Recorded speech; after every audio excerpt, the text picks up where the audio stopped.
রাজনৈতিক পট পরিবর্তনের পর বাংলাদেশের সংখ্যালঘু ইস্যু নিয়ে অতিরঞ্জিত সংবাদ প্রচারে উঠে পড়ে লেগেছে ভারতীয় মিডিয়াগুলো। সম্প্রতি কুমিল্লার চান্দিনার আগুন লাগার ঘটনা নিয়ে ভারতীয় মিডিয়া সহ সামাজিক যোগাযোগ মাধ্যম এক্সের কিছু পোস্টে দাবি করা হচ্ছে, কুমিল্লার চান্দিনায় হিন্দুদের দোকানে ইসলামপন্থীরা সংঘবদ্ধভাবে আগুন দিয়েছে।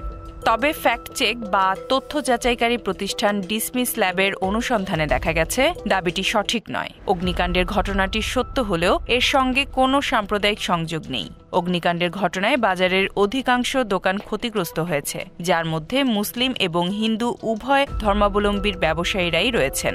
এদিকে ক্ষতিগ্রস্তদের বিষয়ে বিস্তারিত জানতে ডিসমিস ল্যাব মাধাইয়া বাজার ব্যবসায়ী সমিতির সভাপতি KM জামালের সাথে কথা বলে। তিনি জানান, এটি কোনো সাম্প্রদায়িক ঘটনা নয়। ক্ষতিগ্রস্ত ৭৩টি প্রতিষ্ঠানের যে তালিকা করা হয়েছে, সেখানে হিন্দু ধর্মাবলম্বী ব্যক্তির প্রতিষ্ঠান রয়েছে মাত্র ৩ থেকে ৪টি।